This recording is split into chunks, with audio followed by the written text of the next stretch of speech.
That's not the new typography. This ad layout would give anyone a headache. But it was a professional piece of typography, and although lacking a modern aesthetic, it did its job. For ads, graphic design was secondary to the message. Yet some designers believed, and you've heard about them today, that the same messages could be presented more clearly and with dynamic elegance. Enter the new typography. Although this exhibit covers the European side, the US was and continues to be impacted by this movement. This presentation is a work in progress, exploring why the Americanization of modern typography lagged behind. One reason is that most ad designers were not rebels. In a capitalist country, selling goods was the goal of business and advertising was the means. Advertising's job was to attract consumers. Most advertising artists, designers, and printers followed the fashions as they were dictated through trade manuals and magazines. Paul Rand was different. In the 1930s, he was significantly influenced by Tschichold and the new typography.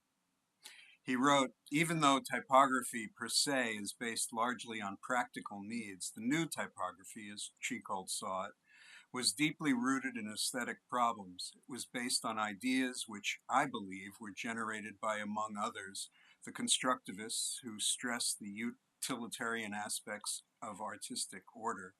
And it was also influenced by the utopian class ideas of members of the De Stijl group, who wanted to create a style appropriate for every aspect of contemporary life, one so coherent, so intelligible, and so complete that the distinctions between art and life would eventually be erased, when everything produced by human agencies, from teacups to iron to town plans, would participate in a universal visual and intellectual harmony." That was written around 1960, but let's go back to 1920. The US did not have a long typographic tradition. It had revivalists, it had classicists, and it had other stylists for whom being modern was not a mission but a tool. Modern could be interpreted in many ways. Despite rule-breaking modern art in Europe, modern in the US was a cautious blend of new and vintage.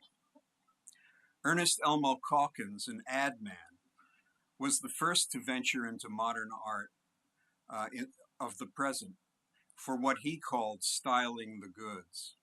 He took big baby steps so as not to scare off his clients. Paul Rand used to say, it was amazing that that old guy actually cared about modern art. Germany had lost the Great War in 1918 and suffered from punishing financial reparations. Industry took a while to revive. Meanwhile, political upheavals threatened the newly established Weimar Republic. It was during this time in the early 20s that printers attempted to revitalize typography to help increase consumption through advertising. 1925, the same year that Gutenberg was celebrated as Germany's, indeed the world's most influential inventor, Jan Tschichold became the spokesman for a revolution in typography through his special issue of the trade magazine Typographic Mitteilungen, titled Elementary Typography, and you've heard it all so far before. Quote, "It is due largely to the efforts of men like Tschichold that Gutenberg's mechanical convenience has become a means of genuine artistic expression," wrote Paul Rand. I get all my ideas from Paul Rand. You've learned that from this exhibition the rationales for the shift in aesthetics as technological, aesthetic, and pragmatic. Politics entered the discourse too. Yet anti-establishment typography was ultimately mainstreamed. Pragmatism in the form of clear, clean, and dynamic type layouts were the signature of the new typography. Art also motivated the typographic image. As you've seen before, this issue of Kurt Schwitter's data magazine März was devoted to typo advertising. And one of its progenitors, Max Burchartz, wrote a manifesto on the reasons why it was a valid alternative. By mixing the Bauhaus visual palette with the Dada sensibility of combining random types in printers' materials, Schwitters showed in spec ads for Pelican ink how recognizable visual patterns could be disrupted. This is an even more radical spread coming with that he did with bold type and geometric abstraction. He also weds it to the 19th century package design of the product, which is an interesting contrast. This was an affront to German printers, many of them at least, and designers in the rejection of tradition dating back to Gutenberg.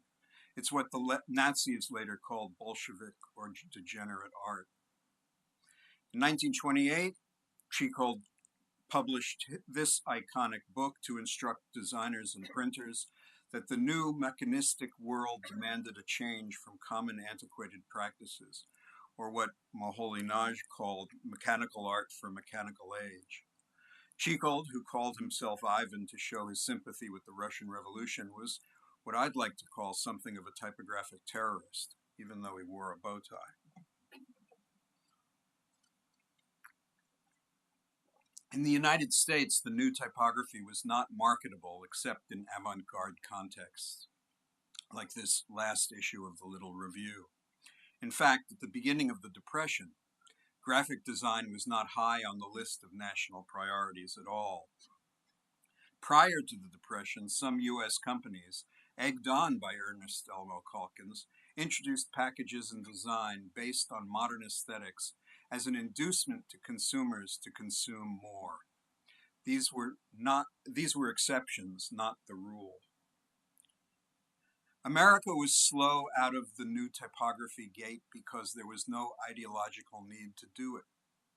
Modernism was anti-bourgeois, and modern or modernistic design was slowly being introduced as a bourgeois style to help create desire. Sans serif type gave the allure of the new. Magazines like The American Printer ran the occasional reports and critiques of European modernism to trigger printers' and typographers' interests and perhaps motivate more clients to go modern. Many of the articles like this sought to attract printers and designers to the benefits of a new style. The new typography in the US was not an attack on traditionalism, but on outworn tropes of advertising. This is typical of the rhetoric. The printer who looks upon modernism today as a hopeless bewilderment fails to see the definite and consistent underlying force that is bringing into the character of art a new and unique style. Modernism is not a wayward enthusiasm. I love that term. It is not exemplified in its best in the many grotesque creations that one encounters everywhere.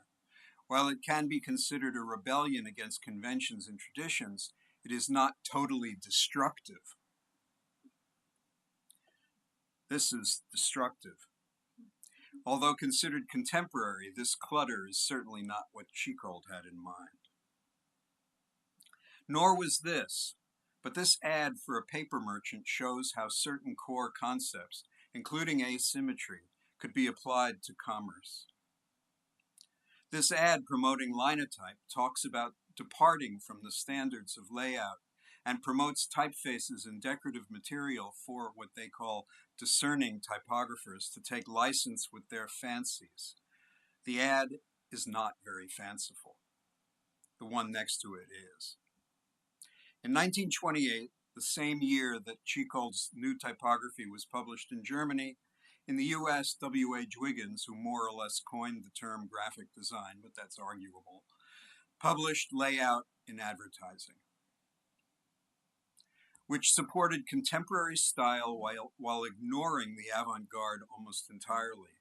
There was not even a nod to the new typography done by what he jokingly referred to as those Bauhaus boys. In 1929, however, the first major boost for the new typography appeared in the US. Juliet has mentioned Douglas C. McMurtry, who was a type designer and also a director of the Continental Type Foundry, which imported a lot of European fonts, and he had written exclusively and extensively about type design and used the term modern in a more or less correct way. This 1929 book celebrated the European avant-garde in the US. It was a sizable survey of European advancements and how they might be adapted to American needs. His introduction credits Tschichold, Drexel, von Duisburg, Mosan, and all the new typography practitioners. McMurtry was sympathetic with modernism, yet his design output was skewed American. This display type that he designed, ultra-modern, is set in lower case, but it is certainly not pure geometry. Nonetheless, he was an articulate spokesman for many of the European ideas, and he used the right language. In this spread, McMurtry shows an example of German modernity. An ad for student tours is on the right. Its dynamic use of red parallel arrows pointing to tour destinations. It suggests the linear motif on the pages of his own book as well.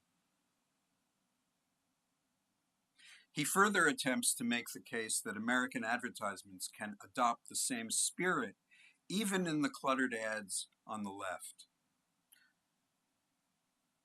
American typography was in a state of evolution, but it was not about experimentation or rebellion so much as it was concerned with fashion.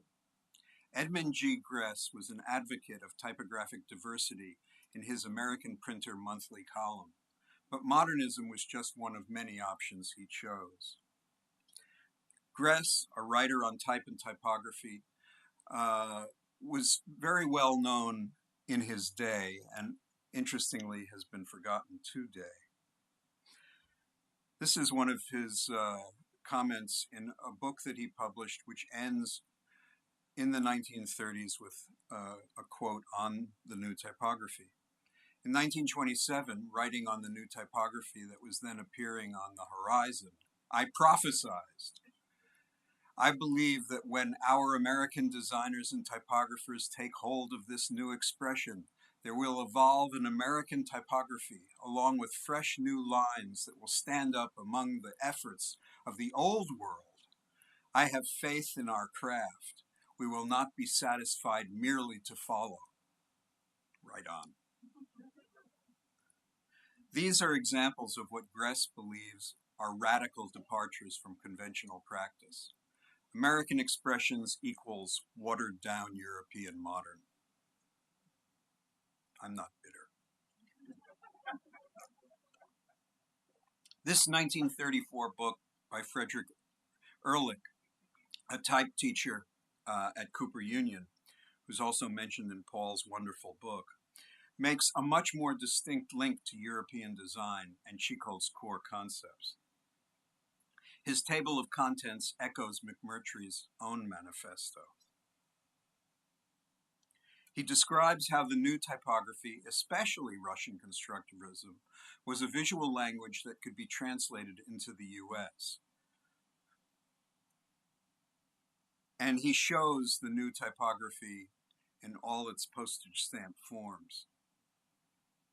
Asymmetry, sans serif type, and geometric forms was, by 1931, finding acceptance in advertising design of that time, drawing consumers' eyes away from the traditional ads through ideas that telegraphed contemporaneity was the goal. And this was the result. Here he shows the American counterparts of the new typography, which for lack of a better word were modern rather than modern.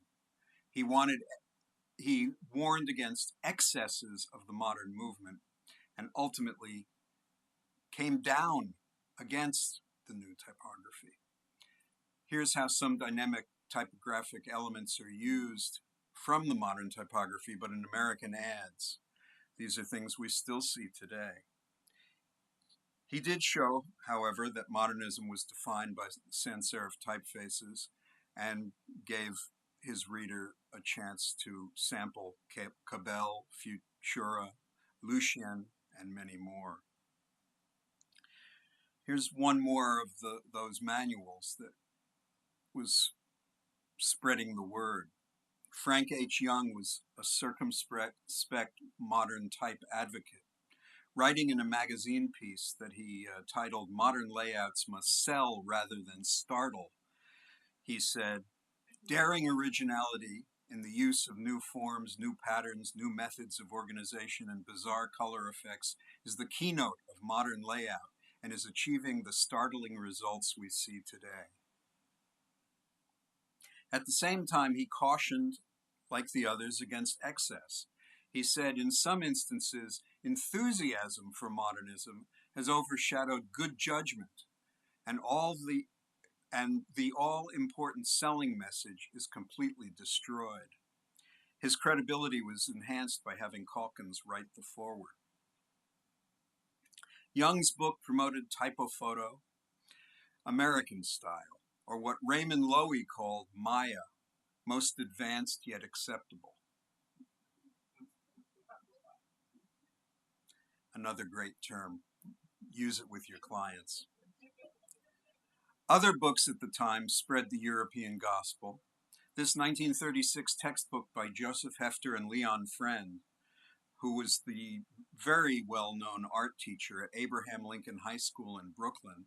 Among his students were Alex Steinweiss, Seymour Quast, Sheila de Bretteville, Richard Wilde, and others.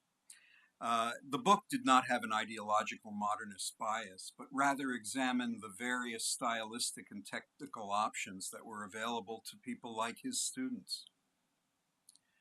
As commercial art was a profitable business, books like Guy Gahoon's manual provided a glossary of fashions. Juliet showed this book. It was probably the most popular fashion sample book of the late 20s and 30s. And by that I mean visual fashion. It was Alfred Tolmer's 1931 Mise en Page, published in Paris and London, but it made its way to the US. And I found this copy in the Society of Illustrators library, way at the top, hadn't been looked at in 50 years. And I took it. It applied principles of modernism in the new typography that were considerably more appealing to people who sought luxury rather than modern simplicity. Lucien Bernhard was also mentioned. He was the pioneer of the Sackplakat, or the object poster, in Germany that transformed poster advertising by only showing the product being advertised and a short headline or logo. He offered some typographic axioms for budding modernists in this 1929 issue of Linotype magazine. I love his various subheads. Different purpose demands different style. The modern reader has no leisure. That sounds familiar. Gutenberg left no rules for automobile ads. Today's reader doesn't read, he glimpses. I think we've gone beyond even glimpsing.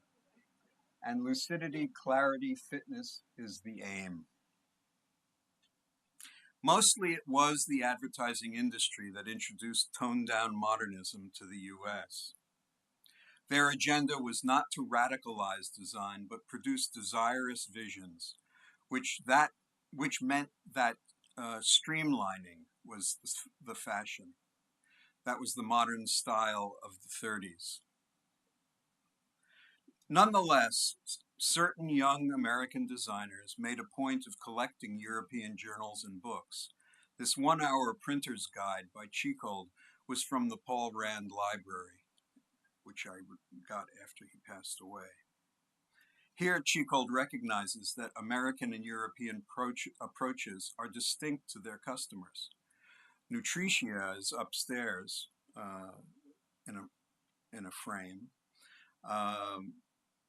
But the piece on the left is an American version of photomontage. It's not as dynamic as Nutritia, but it is cute. Tschichold's other books were also published around the world. Asymmetric Typography was translated by Rory McLean, but I wonder when he designed the jacket, did he forget the I? And functional typography was published in Sweden, so there was quite a wide range of Tschichold's teachings. Interest in American commercial modernism, or art moderne, much later called Art Deco, was satisfied by commercial type foundries and type houses.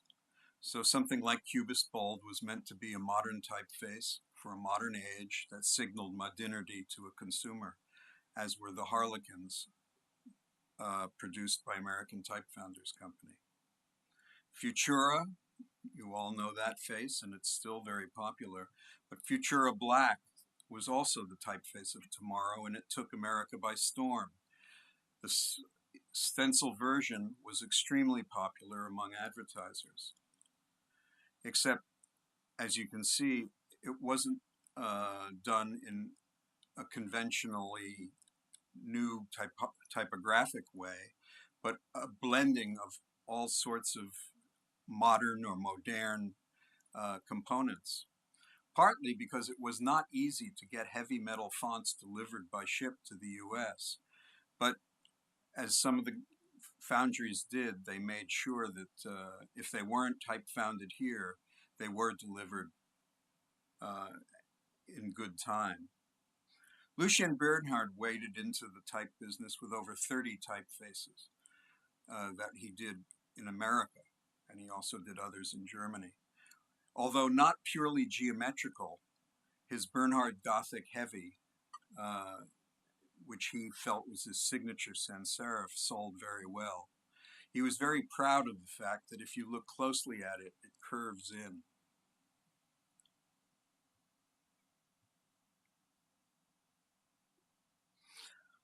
Meanwhile, magazines like Advertising Arts were selling the modernist ideas to agency designers. This was done by John Atherton, and it has a cubistic quality to it, montage, collage. And it was pretty much influenced by some of the European journals like this Dutch advertising magazine, De Reclame. Herbert Bayer, as you've heard, was also featured in Gebrauchsgrafik with his Bauhaus-influenced typography, and he was in the original elementary typography. But he did this surreal cover of Gebrauchsgrafik when he was art director at Dorland Advertising Agency, the largest in Germany. He was an influential magazine designer, or at least magazine cover designer, and this was an influential magazine, if not for the new typography, for many designers throughout the world. And it's suggested in many instances the impact of streamline, the streamline look. This is a very iconic piece for the New York World's Fair, done by Austrian-born Joseph Binder, who was considered a modernist, but certainly not a new typography modernist. From advertising, the new typography moved to books.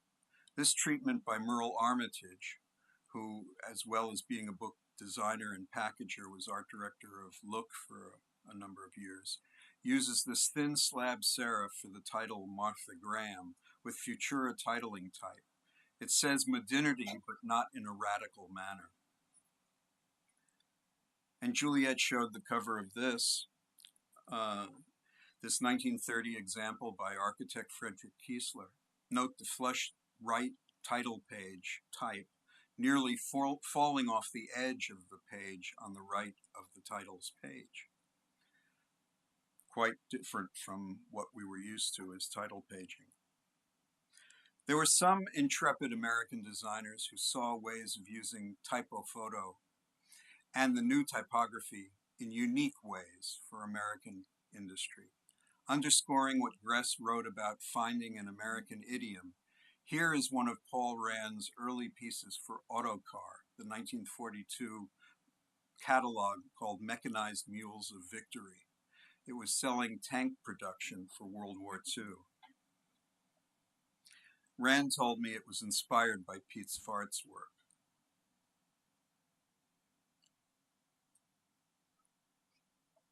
And it really is an impressive piece of work that looks like it could have been done today. He also drew on inspiration from Moholy-Nagy, among others, as conceptual tools for his 1942 direction cover and other covers in this series. And although this does not copy the Tschichold mannerisms, Rand's use of unjustified type, white space, and this strange little photo is a textbook interpretation of the new typography as interpreted in the United States. PM Magazine was what we now call an influencer of design and style and design thought. This 1937 cover by Lester Beale shows his new typography, influence, and interpretation. Beale was doubtless one of the more literal interpreters of the Bauhaus constructivist and still visual concepts. His posters for the REA, Rural Electrification Administration, from 1937 to 1941 are classic examples of this method.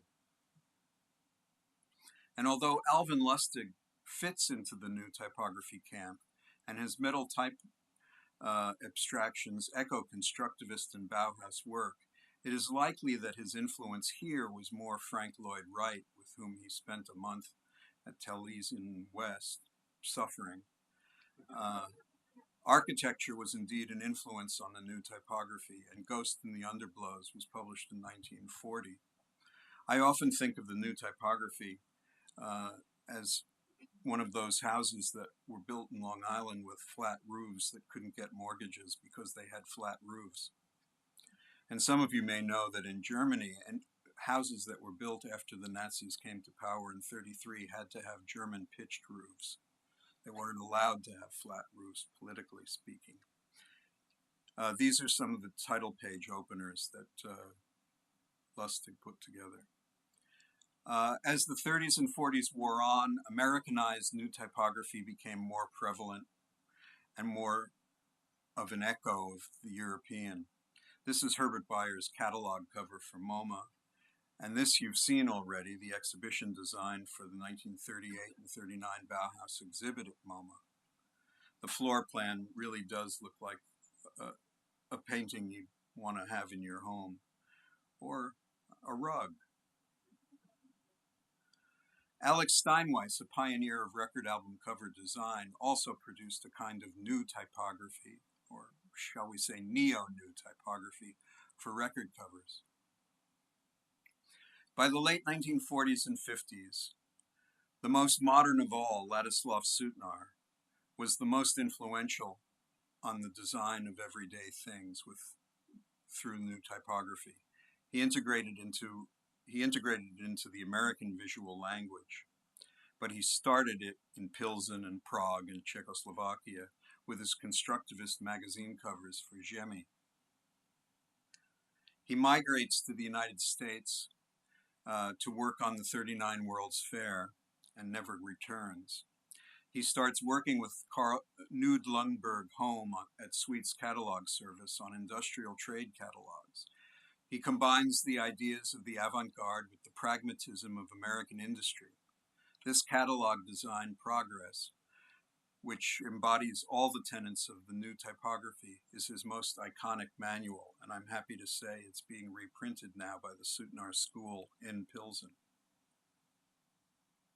Clarity was his godhead. He believed in creating as many simple signposts as possible. Here is the nitty-gritty merchandise, in this case plumbing and fixture parts. The pages and layouts are designed so that they're accessible and decipherable. And these are industrial products that are elevated to the level of art. In the 1950s, he designed this logo for the business machine company AtoX, a competitor with IBM, and arguably as good as the IBM identity. Don't let him hear me. Corporations with design savvy relied on designers either schooled in or influenced by the new typography. This was manifest in the work done for Container Corporation of America. Pepke was mentioned. Egbert Jacobson did this one. he seemed to have nailed the constructivist idea. And Man Ray, who was known to do cartoons in his early American life for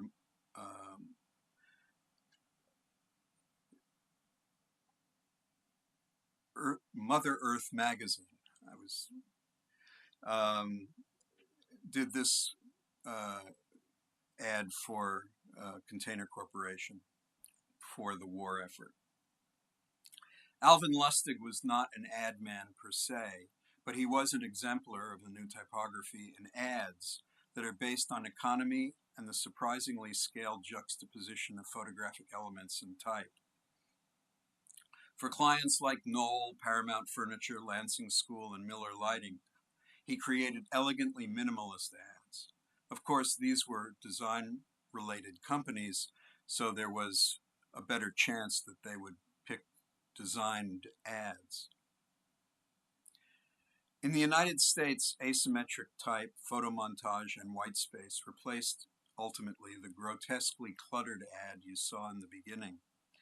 It was not classic new typography as you see in this show, but it was modern, and in a sense it was timeless.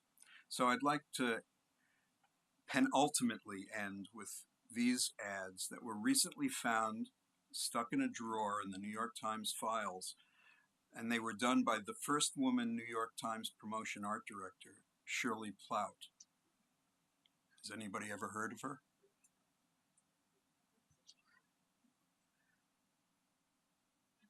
In the US, the new typography eventually evolved into the international style. But rather than me sum up the Americanization, I'll leave it to Paul Rand, who wrote this in 1952. I won't read the whole paragraph, but what he does say at the end is really the key to whether work can be appreciated as valuable or not. And what we produce today, is what we produce today beautiful? Is it timely? Is it creative? Does it strengthen the cultural fabric of our society? He basically applied that to Jan Tschichold. He said, and I'm going to paraphrase, that whether you look at his early work or his later work after he forsook the new typography, it's not a matter of how it looked, it's a matter of the quality he brought to it. If anybody wants a copy of this, I'm happy to send them a PDF. And to end with, I just want to show you a current use of the new typography. I have a book coming out called Swastika and Symbols of Hate, which was designed by Mirko Ilic.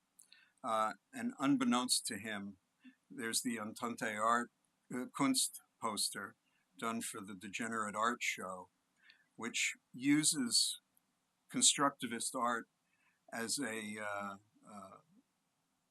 parody of what was going on at the time. So we're going to get back at them with our parody. Thank you very much.